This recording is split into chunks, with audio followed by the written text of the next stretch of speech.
So welcome dear viewer and thank you for joining us again for our podcast, the Gurupad podcast. And also special thanks to my daughter Jyoti for co-hosting this podcast with me. So if you remember last week I did a poll. We have a community on YouTube, so I did a poll. So I wanted to read the results of the poll for you all before we go into the story. So the poll, and if you didn't get a chance to do it, I'll leave it on so you could still go and put in your choice. So the question was, how often do you want to have the podcast? So, we wanted to hear an input from you all, how often you would like to have us do this podcast. Hello Caleb. See Caleb joined us. He's very interested, always responding right away. So thanks for joining, Caleb. And Maria. Sitaram Maria, and thanks for joining. And the others who are on, if you want to type or say any comment, no problem. Right, so what we did last week, we had a poll, and the poll was how often do you want us to have the Gurupad podcast? And the choices were, well, we had monthly, then we had twice a month, then we had weekly, and then we had other. So those are the choices. And I see a few responses. Thank you very much. So Sitaram Daniel, I know you all were here last week. Happy to see you. Oh, and we have Preeti from Texas. Okay, thanks very much for joining in. Didn't know we had people from out of Trinidad as well, so really appreciate that. And we have Krishnan, Ganesh, Sitaram Krishnan, and Avish. Oh, happy to see Avish. Oh, and Kendall, yes, right. Okay, Kendall, I know you write very well, so I'm happy that you're able to join us. So the choices were we could have it weekly, twice a month, monthly or other. So the results were, 0% for monthly, that's once a month, 0. Then for twice a month, we had 11% of the voters. For other, we had 11%. And for weekly, we had 78% of the voters chose that they wanted the podcast to be weekly. So that is why we continued with the weekly, okay? But I'll leave it up. So if you didn't vote and you want to give your, your opinion on that, feel free to do so. So now with that little intro, we're on to the story. So this story, I put a name, but after you listen to it, if you have any suggestions, you let me know. So this one I'm calling it Bhagwan's blessing or God's blessing, right? So. And all these stories started a long time ago. So a long time ago, and always before cell phones and all these devices and internet and all these modern inventions, there was a poor man. I say poor financially, or rich I guess in other things, but he didn't have that much money, and he lived his life as best as he could. And he used to be a devotee of Bhagwan Shiv. So he used to pray to Bhagwan Shiv, offer his jal. And sometimes when he got the chance to go to the mandir, he would go. And there, on the Shiv Lingam, he would make his offerings. The favorite for Bhagwan Shiv is like sugar cane and batasha. And of course the bay leaf and datur flowers and so on. So whenever he got the chance, he used to go to the mandir. So once he went to the mandir, and he was making his offerings and so on.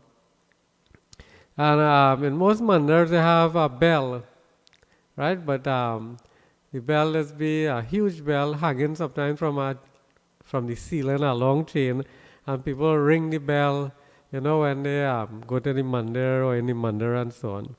So this man, he had done all his offering and so on, and then he was reaching, the bell how it was right over the Shivling. So he was reaching over the Shivlingam to ring the bell. And when he was reaching over, he almost went over the Shivlingam. And at that time, Bhagwan Shiv who is also called Ashutosh, which means like he easily gives the wishes, he grants the wishes, and he's easily pleased. So he saw and he thought that the man was offering himself. And Bhagwan Shiv thought, wow, this man is a great devotee, because other people they come, they offer the jal, they offer the flowers and bay leaf and so on, and the batasha and sugar cane, and and they go. But this man is offering himself. Wow. So Bhagwan Shiv appeared, very pleased with him, and he gave the man a special blessing. He gave him a ghanta. And with that ghanta, and I know some people might not sure what's a ghanta, so I had mine available. So I hope all you can see this. So this is the ghanta. It's be made out of brass. And like in the puja and thing, people would know. Just knock it twice, just like that. So that is a ghanta. When it's like funeral or somebody pass away, they knock it once. So if you ever have to play one, don't do it unless it's a funeral. But in puja, normally twice. And even if your neighbors having puja, you hear it knocking and people blowing shunk and all those things. So Bhagwan Shiv gave him a very special one. And what he told him is that whatever you wish for, if you take out this ghanta and you think of Bhagwan Shiv, you think of him, and you wish for what you want, and you knock the ghanta, you will get your wish fulfilled. So that was his blessing. Whatever it is you wish for, you will get it. And also, one other thing Bhagwan Shiv said. He said that whatever you get, whatever you ask for and you get, the other people who hear this ghanta, they will get twice. They will get 2 times the amount you get. So if you ask for $100 and you will get it, other people who hear the ghanta, they will get $200. So Bhagwan Shiv disappeared again, and the man had the ghanta, and he bowed again, and he was going out now. He was going home, and he thinking all kind of thing. Like if it was in these days. Well, I see Terence here. Hello, Terence. Thanks for being here. I know you are moderator too, so thanks. And I don't know who this is, but thanks for being here. Or unless that is Travis, I'm not sure. So the man going home now. So imagine if it's one of you all, like Terence or anyone, Avesh or Krishna or Caleb or anybody. So you have a ghanta like that, you just wish for what you want and you knock it and you get it. So I know some of you might want like a PlayStation 5, but imagine you wish for that and you knock it, but your neighbors getting 2 PlayStation 5s. Or people like the latest phones, the iPhone 14 or the Samsung, whatever. If you wish for that, but other people getting 2. So the man was thinking all these things in his mind going home now, he thinking all the things he wants, but he also thinking, if I get 1, these people will get 2. So he find it bothered him, his mind felt upset. He thinking all these things. So when he went home, he told his family, his wife and children and so on about it, but he decided they're not going to use it. He wrapped it up in a cloth and he locked it away in a cupboard. Because his problem was he wanted things, but he didn't want other people to get 2 things and he getting 1. So after some time, he had to go to do a job in our next town. And the job was going to take about 6 months, so he had to leave. But he made arrangements for home, for them to have, all the money and whatever they need to run the household affairs and so on. And he left home and he went on the job. Now, unfortunately, while he was there on the job, it took longer than 6 months. So after 6 months, he had to stay a further 3 months. And they had only made arrangement for 6 months. So now they ran out of money and so on. And the family now was getting a problem for food and, other stuff. So his wife, after a while, they were hungry and so on. His wife remembered the ghanta. But she knew her husband didn't want to use it. So she said he was away. So she went to the cupboard, opened it, took it out, and she wished for food. She wished for a plate of food. And of course, she knocked it. And before she ate the food appeared. Before they ate the food, she went outside and looked, and she saw next door by the neighbor 2 plates of food had appeared on their table and so on. She said, well, that don't matter. We getting food and we're not hungry. So they started to use the kanta. And then, well, of course, with time, the 3 months went quickly. And the man now he was returning home.